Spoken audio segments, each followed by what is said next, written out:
Xo'p, bugun sizlar bilan amper kuchi haqida gaplashamiz ekan, ya'ni tokli o'tkazgichga, ya'ni magnit maydonga kiritilgan tokli o'tkazgichga maydon tomonidan ta'sir kuchi bizda amper kuchi hisoblanar ekan.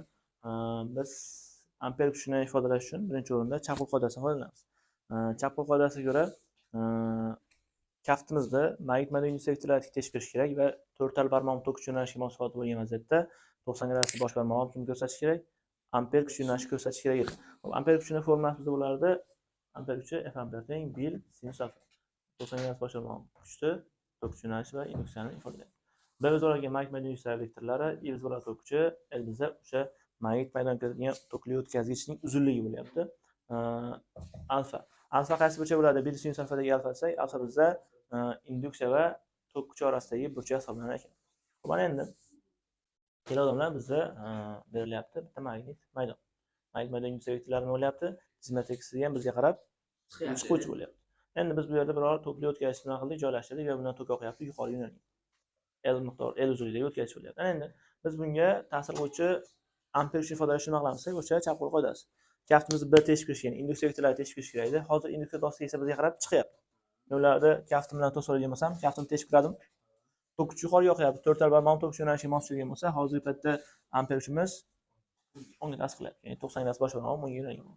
Mana shu 10 ga ta'sir qilish natijasida tokli o'tkazgichimiz nima bo'ldi? Biror t vaqt davomida delta x masofasiga nima qildi? Siljidi. Tokli o'tkazgich surildi.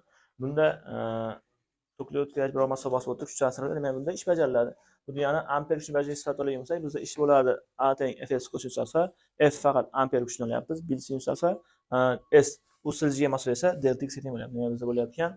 A teng bil sinus alfaga bergan delta x bizda amper kuchini bajarish, ya'ni magnit maydon tokli o'tkazgichni ko'chirishda bajargan ish ifodasi bo'ldi. Bu amper kuchini ishi bo'ladi. Endi bizda yana xuddi shunday bir magnit maydon berilyapti. Faqat magnit maydon yuksak vektorlari nima bo'lyapti ekan? Bizdan chizmada x tomon kiruvchi yo'nalgan bo'lyapti. Xo'p, endi biz bitta tokli o'tkazgichni gorizontal holda joylashtirib, uni misol manfiqlarga yo'lab qo'ydik. Tok yoqyapti 10 ga. Endi bu vaziyatda tokli o'tkazgich muvozanat qolishi nima bo'lishi kerak esa, birinchi o'rinda bunga ta'sir qiluvchi kuchlar topilgan bo'lsam, bunga o'tkazgich baribir uzunligi massasi bo'lganligi hisobiga buni og'irlik kuchi bor, endi u pastga tortadi, mg kuchi bilan. Endi B ichari kirityapti. Men kaftimni teshib olishim kerak, ya'ni amper kuchini ifodalash uchun. Mana shunday qo'ygan bo'lsam, B teshib kiryapti kaftimda, tok esa 10 ga, kuch esa ayni damda yuqoriga. Demak, buni amper kuchi yuqoriga tortar ekan, mg og'irlik kuchi esa pastga tortyapti. Lekin bu o'tkazgich ayni damda muallaq turib qolgan, ya'ni muvozan turib qolgan. Bunda nima bo'ladi desak, tokli o'tkazgichni muvozan turib qolish shartini o'rgansak, 2/1 teng bo'lishi kerak, Newton qonuniga. Tinchak tekshiriladi deganda. Bu yana amper kuchimiz teng bo'lishi kerak mg. Amper deb qo'ydim, bil sinus alfa teng mg. Sinus yana bir qo'yib ketaverdim. Bu bizda bo'ldi, muallaq turish shart bo'ldi. Endi sizlar bilan taqasimon magnit kuchlariga tokli o'tkazgich yaqinlashgan holatni ko'rib chiqamiz. Mana endi taqasimon magnit biz buni ko'rgan bo'lsak kerak, o'sha instruksiyalarda beradi maktablarda agar qolgan bo'lsa. Ta'siri yo'qolib qolgan magnitlar. Xo'p, demak, NS tubli magnitlar bor. Demak, bizda magnit maydon induksiya vektorlari N dan chiquvchi S ga kiruvchi bo'lgan. Ya'ni bu tarafga ketyapti, bundan chiqqanlari ham bunga qarab keluvchi bo'ladi. Mana endi biz bu yerga tokli o'tkazgichni nima qildik? Uchlarga, magnit uchlarga yaqinlashtirdik. Yaqinlashtirish natijasida mana bu qismiga amper kuchi ta'sir qilyapti, bu qismiga ham amper kuchi ta'sir qilyapti. Ana endi men ayni damda B yuqoriga chiqayotgan uchun bu qismidan tokli o'tkazgichdagi tok 10 ga oqyapti. Men bu yerdan mana shunday qo'ygan bo'lsam qo'limni, B teshib kiryapti, tok esa 10 ga, kuch esa chiquvchi. Chizmada eksimiz bizga qarab chiquvchi bo'ladi. Ya'ni o'zimizga qarab tortyapti ekan. Xo'p, endi mana bu qismiga, demak, mana shu qismiga amper kuchi bizga tomon ta'sir qilib tortyapti desak, bu qismiga nima bo'lsa, endi bu qismida B pastga, induksiya vektorlar pastga. Endi men kaftimni to'sib olish uchun endi nabrat qo'limni bunday qo'shim kerakmi? B teshib kiryapti, tok esa 10 ga oqyapti, kuch esa ayni damda bizdan chizmada eksiga tomon kiruvchi bo'lyapti. Demak, bu ichkariga tomon itaryapti. Shunda bu qismda o'zimga, bu qismni orqaga itaradigan bo'lsam, tokli o'tkazgich shunday buralib turib 90 gradusga buriladi va og'irlik kuchi ta'sirida pastga tushib turib, bu magnit qutblari orasiga nima qiladi? Tushib qoladi.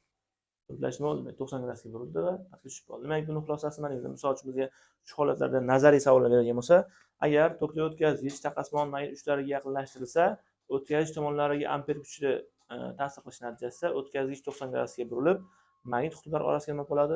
Tushib qoladi. Ya'ni og'irlik kuchi ta'siri. Mana endi biz keyingi holatga o'tamiz. Ya'ni amper kuchi ta'sir qilgan vaziyat.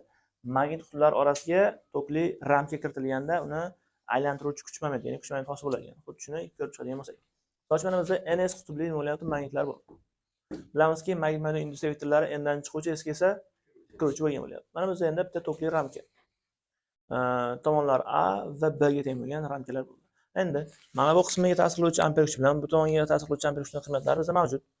Mana bu ko'ndalang taraflarga amper kuch ta'sir qiladimi desak, yo'q. B 10 ga, tok ham 10 ga oqyapti. Bunda ham xuddi shunday. Endi bu qismlarda tok kuch va induksiya orasida o'lchak 0 gradus bo'lgani uchun bil sinus alfadagi sinus 0 gradus nima bo'ladi? 0. Mana bu qismlarga amper kuch ta'sir qilmaydi. Faqat mana bu ko'ndalang uzunliklarga ta'sir qiladi xolos. Endi men mana shu qismga ta'sir qiluvchi amper kuchni ifodalamoqchi bo'lsam, B n'dan chiqib esa kiryapti. Ya'ni B ni shunday ifodalasam, kaftni teshib kiryapti, tok esa yuqoriga oqyapti, kuch esa bizdan chizma tekisga qarab kiruvchi. Shuning uchun men buni x qilib qo'ydim, amper kuchini bu holda ichkariga qarab tortyapti. Bu qismini ichkariga tortyapti. Bu qismga ta'sir qilgan bo'lsa, endi bunda pastga yo'nalgan tok pastga B teshib kiryapti, kuch esa chizma tekisdan bizga qarab chiquvchi. Demak, bu qismini o'zim tortyapman, bu qismini ichkariga kiryapman. Natijada bu tokli ramkamiz bunaqasi ham bo'ladi. Aylanib ketadi. Aylangandan bu mana shu bitta vertikal tekisga o'tib oldim, tik tekisga o'tib oldim. Mana shu chiziqqa nisbatan nima bo'lyapti? Aylanyapti. Shu o'q atrofida aylanyapti, qarab olsam. Endi ta'sir kuchi bor. Uning yelkasi mavjud.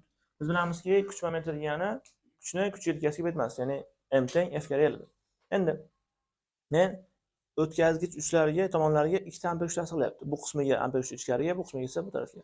Bu soat seriyasi bo'ylab yoki qarshi bir yo'nalish bo'lgani uchun biz bulardan ikki karra oldik. Ikkita bil sinus alfa edi. Faqat L ga nima oldim? Bu qismining uzunligi men B deb olganim shuning uchun uzunlikka B oldim. Endi bu kuch edi.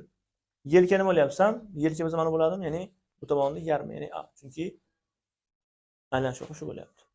A taqsim 2 oldim. 2 raqs sarf etganda bil AB sinus alfa oldim. A bilan B nima berasak, A bilan B ni ko'paytmasmizda mana shu ramkani nimasi beradi? Yuzasini beradi. Biz buni o'rniga yuza qo'yib qo'ygan bo'lsak, nima bo'lar ekan? A hisobiga m teng bis sinus alfa ga bo'lsa, buni maksimal qilib so'raganda sinus maksimalni 1 ga erishganda bo'ladimi? Shuning uchun biz buni maksimal qiymatini bis deb o'rnagan n bis. N nima bizda? Mabodo so'rab bo'lsa, mana bu juft usullar soni hisob qilsak bo'ladi. Bu bo'ldi amper kuchi va unga oid masalalar bo'ldi. Shunga o'xshagan masala berish mumkin. Endi sizlar bilan keyingi holatlar, ya'ni Lorentz kuchini ko'rib chiqishga bo'ladi. Tamom. Navbatchi dosiyani o'chir. Buni esa o'chir.